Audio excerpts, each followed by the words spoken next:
आप देख रहे हैं समाचार एजेंसी ऑफ इंडिया में साई न्यूज।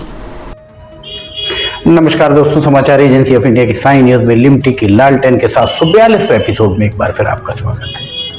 महाराष्ट्र के चुनाव पर क्या वहां हुआ है, हम चर्चा करते हैं। महाराष्ट्र के चुनाव के बाद राहुल गांधी को विचार करना होगा कि उनके सलाहकार कहीं उन्हें रसातल में तो नहीं ले जा रहे हैं। शिवसेना को खड़ा करने में कितनी मेहनत की बाला साहब ठाकरे ने, और एक झटके में ठाकरे बंधुओं ने उस शिवसेना को जमीन पर ला दिया।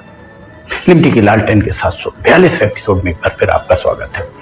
महाराष्ट्र में स्थानीय निकाय चुनाव में जिस तरह के परिणाम आए हैं, उन्होंने सबको चौंका दिया है। महाराष्ट्र की राजधानी और देश की आर्थिक राजधानी मुंबई में मुंबई महानगर पालिका निगम बीएमसी शिवसेना को जमीन चटाना बहुत आसान काम नहीं था, पर देवेंद्र फडणवीस ने जिन्हें लोग प्यार से देवा भाऊ भी कहकर बुलाते हैं, उनके द्वारा ये कर दिखाया है। महाराष्ट्र के नगरीय चुनाव निकाय में 29 में से 25 से ज्यादा निकायों में भाजपा ने परचम लहराया है। सबसे अहम बात यह है कि भाजपा का सबसे बड़ी पार्टी बनकर मुंबई में उभरी है। बड़ी बात है। मुंबई के चुनावों को ठाकरे बंधुओं के लिए अस्तित्व का प्रश्न भी माना जा रहा था। देवा भाऊ की कुशल रणनीति से बाला साहब ठाकरे द्वारा जिस एक शिवसेना को एक एक ईंट जोड़कर बहुत मेहनत से बनाया था, उसका अंतिम किला भी उनके पुत्र उद्धव ठाकरे और भतीजे राज ठाकरे के कदम तालों से ध्वस्त हो गया। लगभग 3 दशकों से मुंबई पर शिवसेना का राज था। कहा जाता था बीएमसी का मतलब शिवसेना और शिवसेना का मतलब बीएमसी। अब इन चुनाव के बाद उसके मायने बदल गए हैं। इस बार शिवसेना औंधे मुंह ही गिरी दिख रही है। कहा जाता है कि बाला साहब ठाकरे के पूर्वज मध्य प्रदेश के बालाघाट जिले के निवासी थे। एक कार्टूनिस्ट थे वे, और उनके द्वारा 19 जून 1966 को शिवसेना की स्थापना की गई।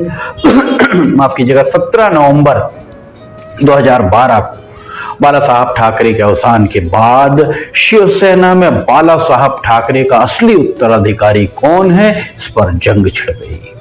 शिवसेना 2 भागों में विभक्त हुई। एक का नेतृत्व बाला साहब के पुत्र उद्धव ठाकरे कर रहे थे और दूसरे का नेतृत्व उनके भतीजे राज ठाकरे। बाला साहब ठाकरे के हिंदुत्व वाले एजेंडे को दरकिनार कर उद्धव ठाकरे ने कांग्रेस से हाथ मिलाया और 2019 में उन्होंने सरकार बनाई, जो 2022 तक चली। 10 अक्टूबर 2022 को शिवसेना 2 भाग हो गई। उद्धव की शिवसेना को यकीन था कि मराठी वोटर्स को लुभाने के लिए वे गैर मराठी लोगों पर सख्ती का कार्ड चलेंगे और उन्हें सफलता मिलेगी। यही चूक हो गई। उद्धव ठाकरे को भरोसा था कि वो मराठी लोगों पर सख्ती का कार्ड चलेंगे और उन्हें सफलता मिलेगी। उनके चचेरे भाई राज ठाकरे से गले मिलकर उन्होंने महाराष्ट्र की नवनिर्माण सेना को अपने साथ लिया। राज ठाकरे के बारे में कहा जाता है कि वे नफरत की राजनीति को ही पोषित करते आए हैं। उनके बयानबाजी में भी आप इसे पाएंगे। उनके द्वारा चुनाव के दौरान भी भाषाओं को लेकर जमकर जहर उगला गया। उधर भाजपा के मुख्यमंत्री देवेंद्र फडणवीस के द्वारा नपे तुले सदे कदमों में बिना किसी तरह के प्रोपेगेंडा के वे कदम बढ़ाते रहे। उनके द्वारा एकनाथ शिंदे की शिवसेना को अपने साथ लिया गया, क्योंकि वे जानते थे कि शिवसेना का मूल सिंबल धनुष बाण एकनाथ शिंदे के पास है एवं उद्धव के पास मशाल है।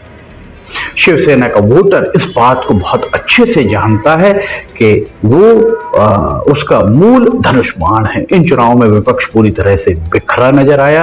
विपक्ष एक साथ मिलकर चुनाव लड़ा होता तो आज स्थितियां कुछ और होती।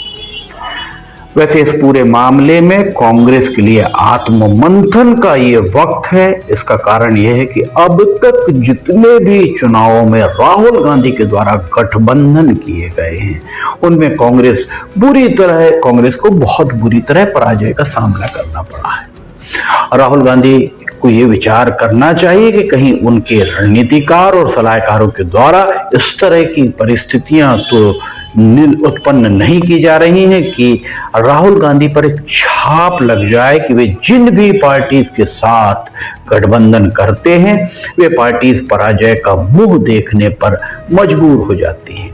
कहीं राहुल गांधी को कांग्रेस के अंदर ही हाशिए पर ढकेलने की सोची समझी रणनीति पर काम तो नहीं हो रहा है, क्योंकि जब से राहुल गांधी के द्वारा फैसले लेना आरंभ किए गए हैं उसके बाद से ही कांग्रेस का सियासी ग्राफ डगमगाता दिख रहा है। इस तरह जो सियासी ग्राफ है, इस तरह का ग्राफ तो हृदयाघात वाले मरीज के ईसीजी का भी नहीं होता जिस तरीके से डाउन में जाता जा रहा है।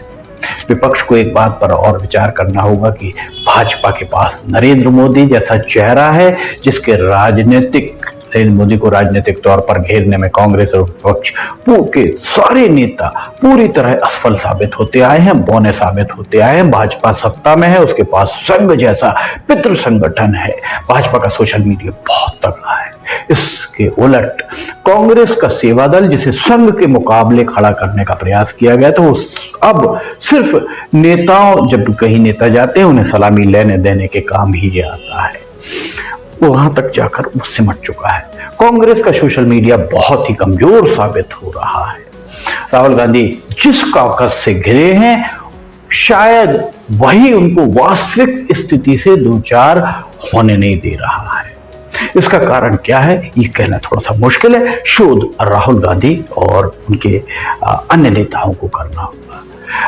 वैसे विपक्ष को लगता है कि ईवीएम अगर सेट है तो चुनाव में मैदान में उतरने का औचित्य क्या है। आप हमेशा ईवीएम का रोना रोकते हैं, चुनाव लड़ने का फैसला क्यों नहीं लेता है विपक्ष।